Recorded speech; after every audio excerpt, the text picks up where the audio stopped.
Here.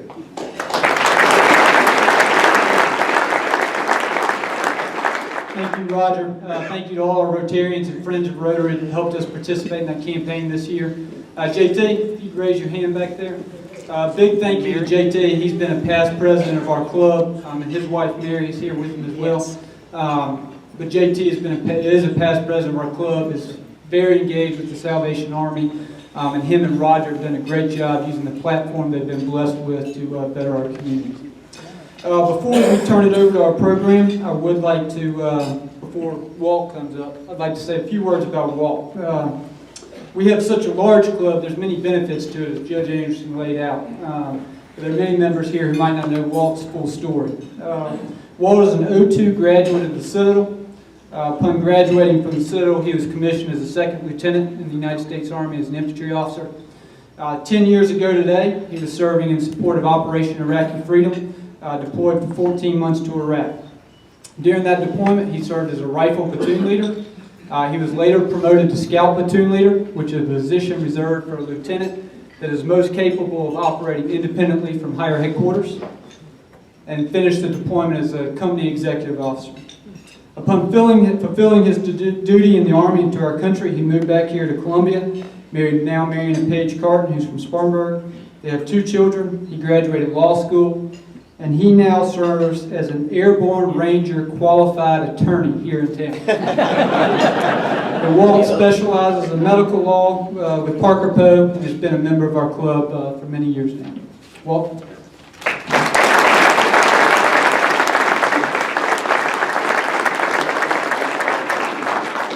Thank you, President John. What President John didn't mention is that he was with us every step of the way, serving as the a platoon leader in Charlie Company 121, as well as the mortar platoon leader. And we deployed together for around 14 months to Iraq, and he's one of the best friends I've ever had.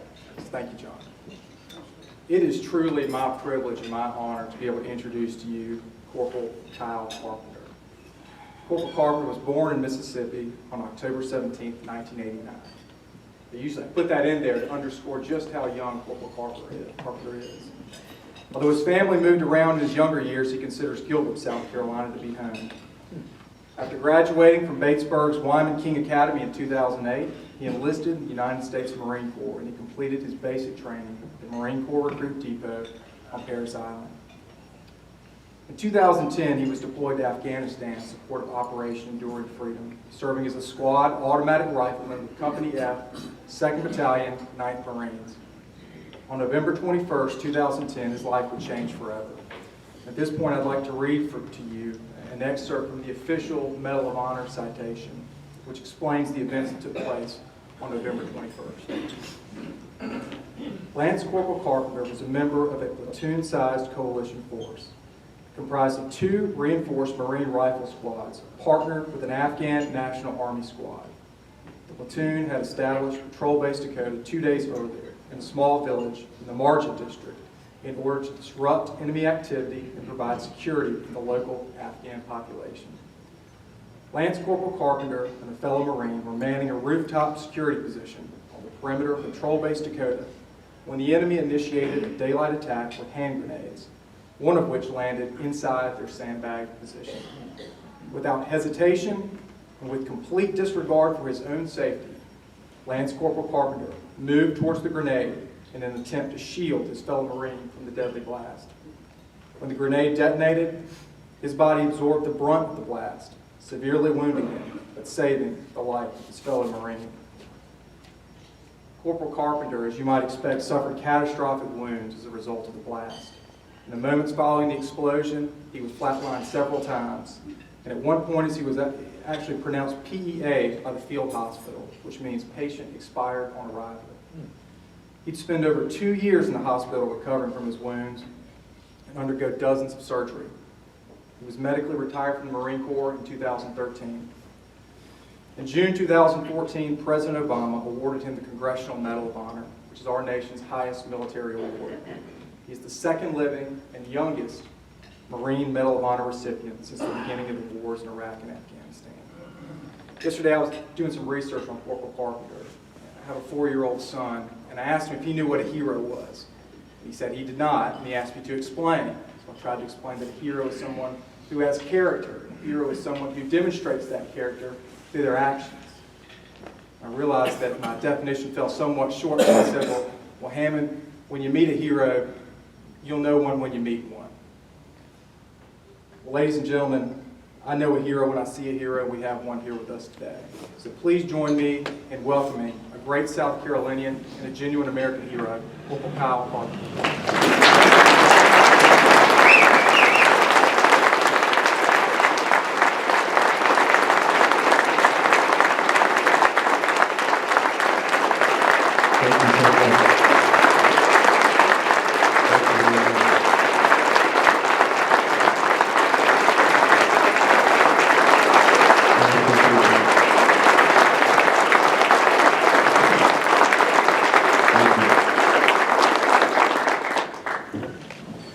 Well, that was a pretty good intro, so Mr. Carton covered it, so thanks for having me today.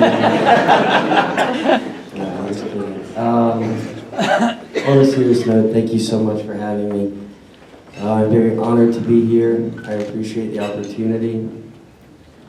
This is a great community, a great state. I say it every time I speak, and I'll continue to say it. General Becker, Congressman Wilson, thank you so much for being here. To all of you, thank you for being here. I appreciate the fact that you wanted to come out and hear me ramble on. So, why I joined the Marine Corps is one of the #1 questions I get, and it's simple. I wanted to join something. I wanted to be a part of something that was bigger than myself. I wanted to be a part of something that, at the end of the day, when I was hurting and tired and sore and probably wish I was doing something else, that I could look back on that day and feel like I had done something with myself to make myself better. And that one day down the road when I look back and I remember those times that I was hurt and I was sore and I was tired, that they made me a better person, they made me who I was today. So I joined the Marine Corps for those reasons. I went to boot camp in March of 2009. I went to Paris Island, the place that trains Marines where they don't issue you nice sunglasses to wear like the West Coast out in California. But I went to Paris Island. I graduated from there in July of 2009, and from there I went to School of Infantry. Boot camp was 13 weeks, so a little over 3 months, and when I went to School of Infantry, which is near Camp Lejeune in Jacksonville, North Carolina, there I was trained for 2 months, and pretty much they just taught us how to be cold, wet, hungry, and miserable pretty much for 2 months. So that's what I did there. I got done there, and straight from there, we got on buses about 20 minutes after we graduated, and they took us to Camp Lejeune, where biggest Marine Corps base on the East Coast, and there I was assigned to 2nd Battalion, 9th Marines. Very soon after I had got assigned to my unit, we kicked off on a 3-month deployment on a Navy ship called the USS Wasp.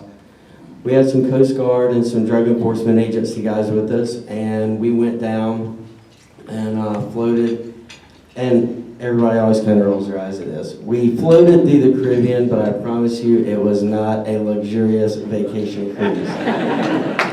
We, the Navy and the Coast Guard and the Drug Enforcement Agency guys kind of did their thing on their part of the ship and did their mission. At the same time, myself and my company, we got dropped off on Guantanamo Bay, Cuba, where we did training for most of that 3-month deployment. Cuba is surprisingly, at least Guantanamo Bay, very rough, very dry, very hot, rugged terrain. A lot of hills, a lot of mountains, what seemed like mountains anyway, with 100 pounds on our back.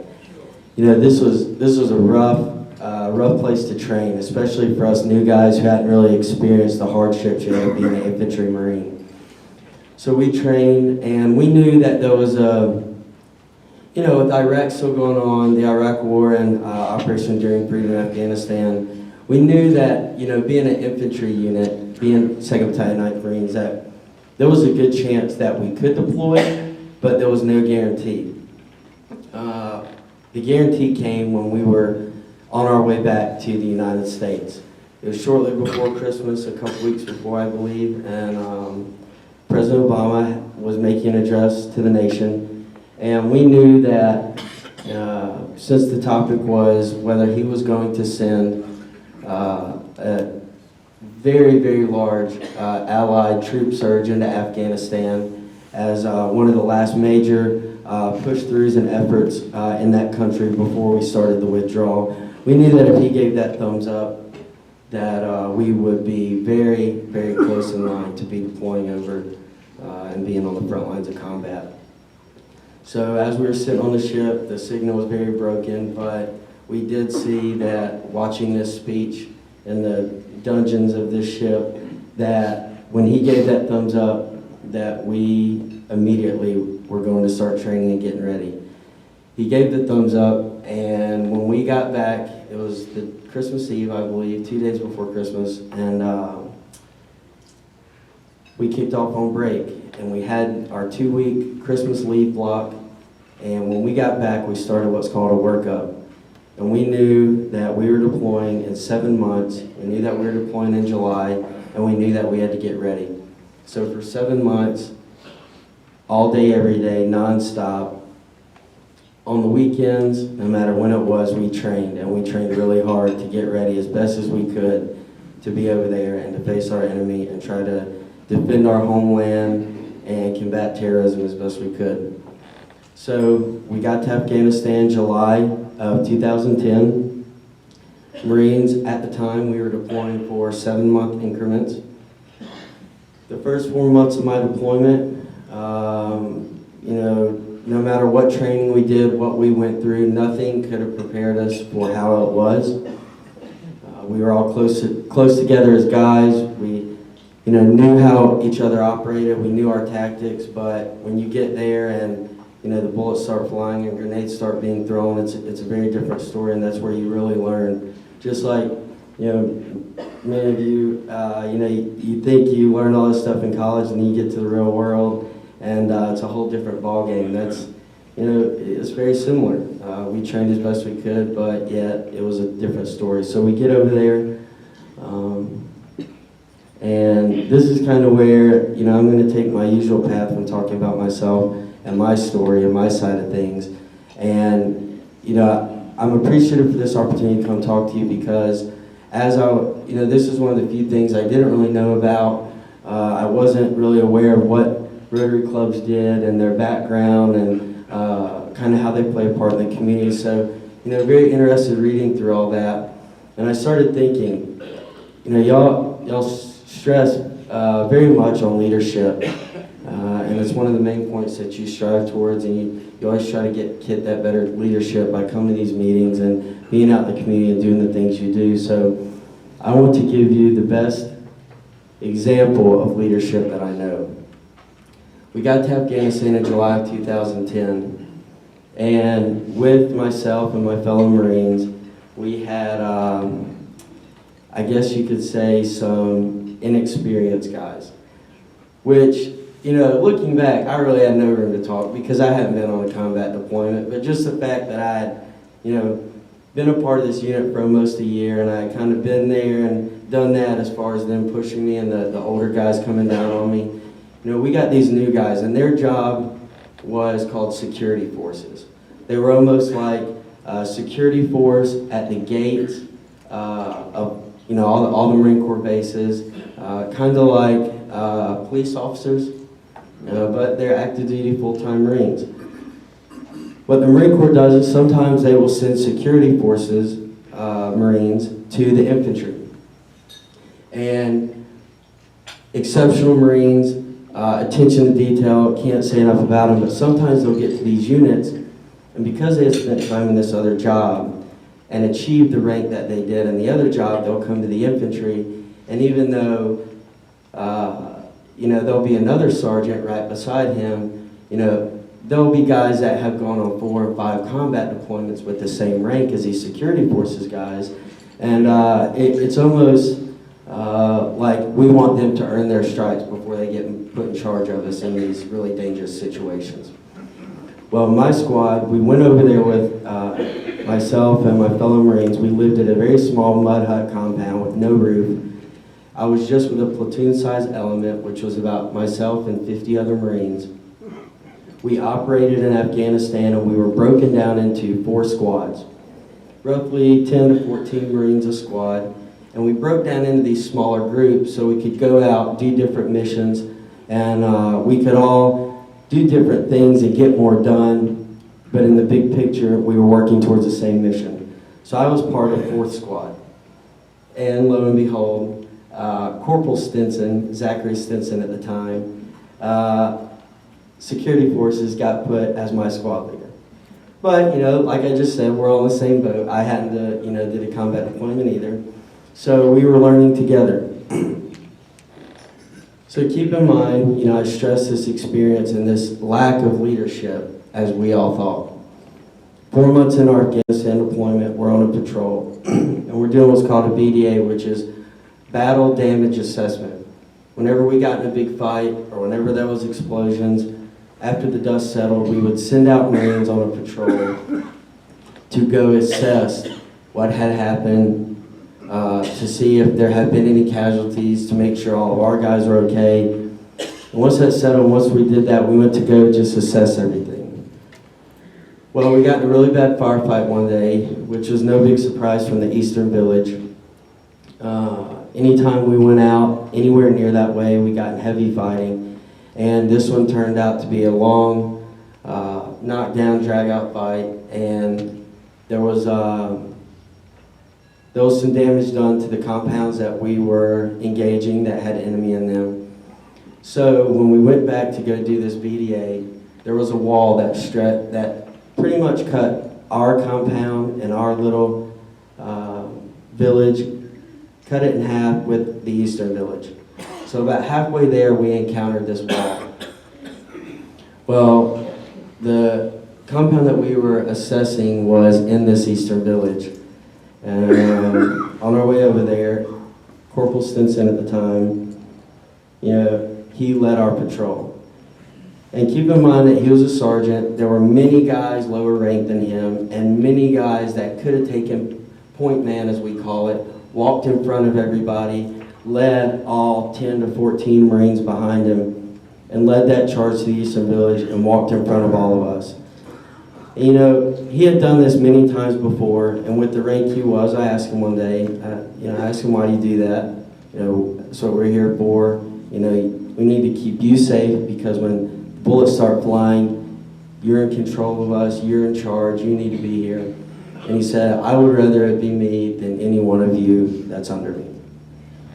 And, fair enough. So that was his leadership style. He wanted to do that.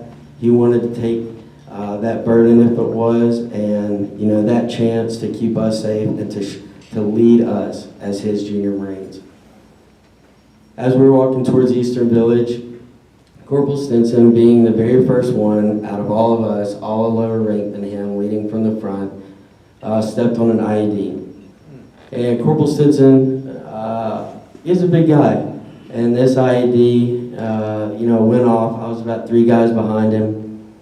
Kind of blew me and the 2 guys in front of me down in this ditch. A lot of dust, a lot of debris raining down. Definitely a fog of war type moment, if you can envision that. All of our ears were ringing. It was a very loud, a very big explosion. Well, with his 85, 90 pounds of gear on, and him being the 200, 210-pound guy he was, this IED blew him, I would say at least 15 to 18 feet. We got to him, and we absolutely thought he was dead. And we rolled him over. He was still breathing. He had many severe wounds. And immediately, all the Marines that were with him, myself included, we got on a line. And what the enemy will do over there is they'll set these IEDs out when we step on them. They'll wait for more Marines to come to help him, and then they'll attack us. So the attack started. The corpsmen, our Navy corpsmen, who are kind of like our medics who we bring along, our corpsman was working on him. We had a Marine holding his head up, and and all of us were laying down suppression fire and waiting on this medevac helicopter, which was hopefully going to come in time to pick Corporal Stinson up and keep him alive and get him to a hospital.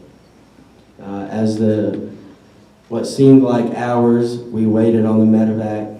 The medevac finally arrived, but not until Corporal Stinson had told us to tell his wife that he loved her and that he would miss her and that his unborn baby daughter, he wanted us to look out for them. And he definitely gave us his last moment speech.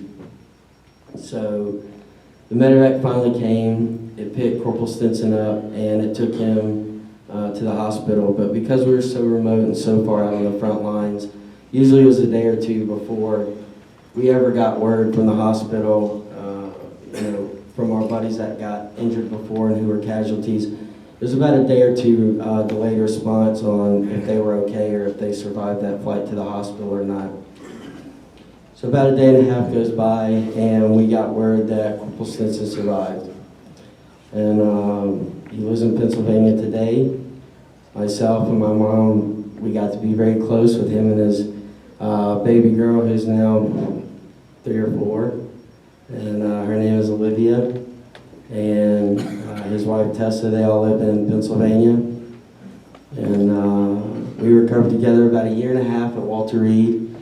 And then went down to Richmond, Virginia together to a polytrauma unit to do some more recovering. But we still keep in touch. Corporal Stinson is without 2 of his legs. His arms are very damaged, but he's here. And he will tell you that if you ask him today that he would not change anything and that he is glad and thankful that it was him and nobody else. So I tell you that story to try to illustrate leadership pretty much, and to try to tell you that, everybody has their place in this world. Corporal Stinson's at the time, well now Sergeant Stinson, sorry if you ever hear this. Everybody has their place, and at the time it was Corporal Stinson's place to do that for us, and it's what he wanted to do, and it's the leadership that he wanted to portray to us. So, with that story in mind, when you go to work, and you're thinking about leadership, and you're thinking about all those people under you and that look up to you in the professional and business world, when you could get in 30 minutes earlier, or stay 30 minutes later to put in that little bit extra work, even though you don't want to stay on Friday, or to show that leadership. Somebody's always watching. And you say that extra 30 minutes on Friday, even if you don't want to, and you have that person under you that, doesn't know if they want to stick around and work for you, or doesn't know if it's the right place for them, or doesn't know if they're going to be able to cut it. They see you do that, and I'm a firm believer that actions speak louder than words. And for you to show that and that go that extra mile, whether it's staying 30 minutes later, whether it's, missing your lunch break because somebody that works under you that's having a hard time, that they need you to do that or they need you to be around. I mean, I could go on and on. There's a million different examples of leadership. But, to step up to the plate and take charge like Corporal Stinson did, it takes a special person, but it can also be learned, and it can also be done through hard work and dedication and believing in what you're doing. So, every day you wake up, you have 24 hours of opportunity. Go out and make the best of those. I mean, it's cliche to say, but we get this one life. You get today in this one day. Go out and make the most of it. It's not fun at times going to the gym for me, it hurts and I have to push through a lot, but if I don't go to the gym and I'm sitting there at 10 o'clock at night and I had that 3-hour break during the day or whatever it was, or 30 minutes where I could have done something and I didn't, all I can be is disappointed that I didn't take advantage of that opportunity to make myself a little bit better, or to take advantage of that opportunity to make myself better, so today I could come and speak to you and hopefully do a little bit better because I could give you that piece of information. So, pretty sure I'm definitely over my time. So, all right, well, nice one opportunity I get to speak to you. I'm never going to invite it back, but no, I just, if you don't remember anything, just please remember the story I told you, the leadership and the sacrifice of a name you'd never heard of that gave so much, and that sacrifice so myself and 12 other lonely Marines out in the middle of nowhere, Afghanistan, half a world away, we will always remember that example of leadership that he gave us. So to all the veterans out there who have worn the uniform, earned the uniform, to those who have served, to those who are going to serve and who are serving right now, I thank you. We live in a free nation, which is taken for granted most of the time, but I spoke on Corporal Simpson today, but if I had to tell you any piece of advice from my side of things, I would say appreciate what you have.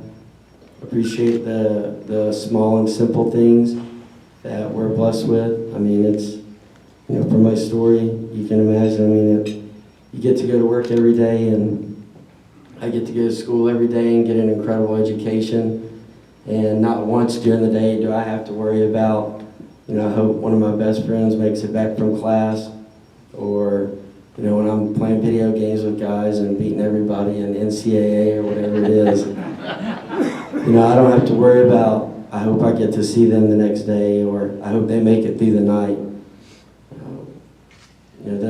That's the life we live, that's the life we're blessed with. A lot of people right now are, really worrying about their next meal. And there's just a lot of hurt out in the world, but there's also a lot of good, and this club is one of them, giving back to the community and serving. I encourage you to keep doing that. A great attendance, I thoroughly believe you're going to, but thank you again for having me. Thanks for having myself and my mother. We truly appreciate it. Again, thank you to the community in South Carolina. I wouldn't be as far in my recovery and my next step and this journey they call life without a bunch of good people that helped me along the way and supported me in the hospital and pushed me while I was there to get out. So thank you again. Thanks for having me. Safe travels back home, and I look forward to seeing you next time.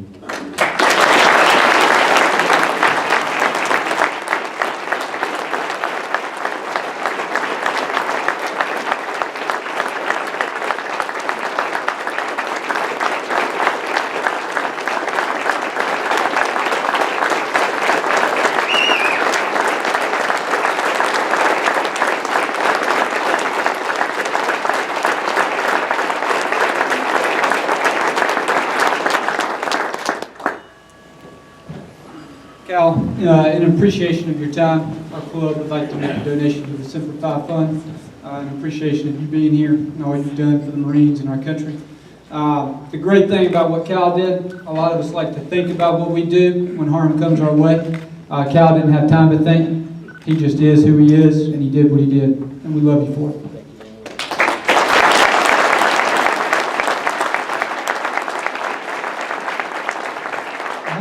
If Hal Stevenson would come up. Here he is. For today's program and with Cal being here, we think it'd be appropriate closing prayer for Cal and our country, and Hal's going to lead us in that. Thank you, John.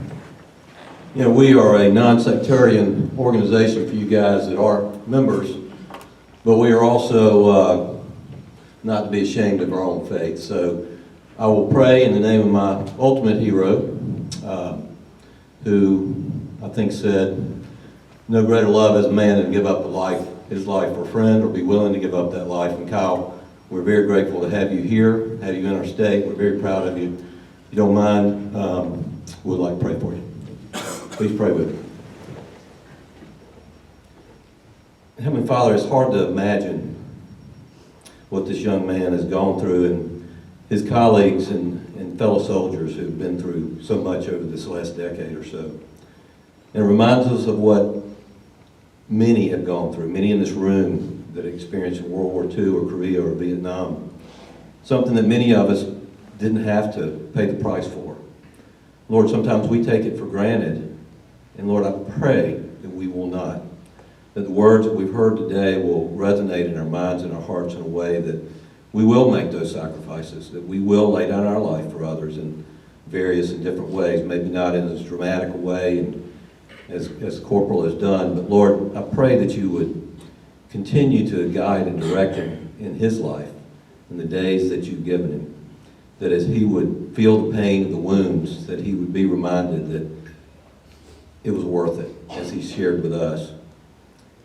And for Corporal, now Sergeant Stinson, Lord, we pray for him and all those unknowns out there that we don't know, but that these men have sacrificed and women that they've worked with that really do believe in the freedom that this country stands for. Lord, it is so humbling for us to be around this kind of leadership. And Lord, I don't diminish John and Walt's service and others. We have a generation of young men and women who really do believe in the things that we all believe in and have grown up thinking. And I just thank you that we have the opportunity in an organization like this to honor him, to ponder these things, and to really, truly think about what it means to provide service before God. So I pray for Corporal Carpenter. I pray for his family, his mother especially.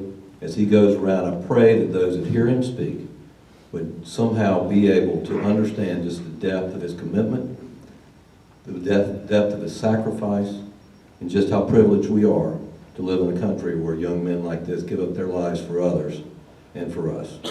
Lord, we pray as we leave today that we'll keep this in our hearts through this new year, that you'll bless us and keep us all in your will. In Christ's name I pray. Amen. Thank you, Hal. President-elect Mark, next week's program? Sure. Next week we'll hear from Dr. James Clements. He's the president at Clemson University. He's coming to Columbia to give us an update from Tiger Town. So please come back and join us next Monday. Okay. Thank you. You please stand. We're going to close with My Country 'Tis of Thee and then retire the colors.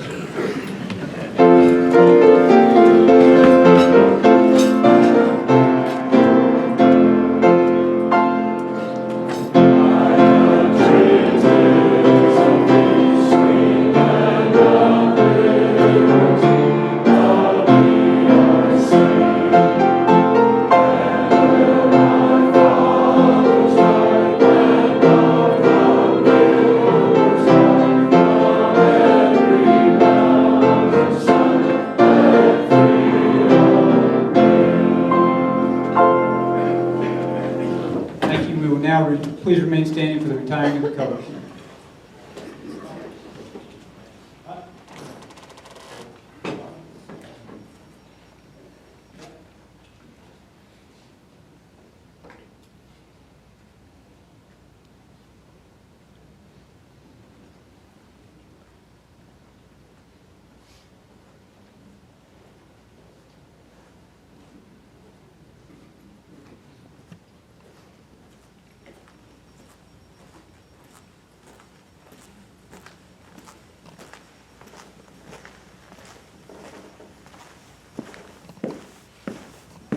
Color. Halt. Post.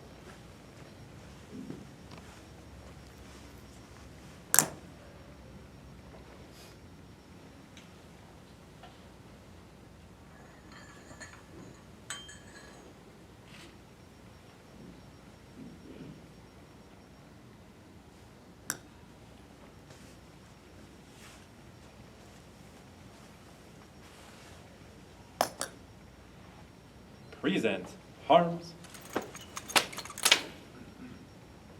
Port harms.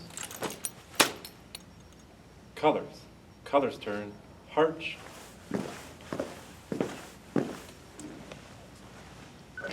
One.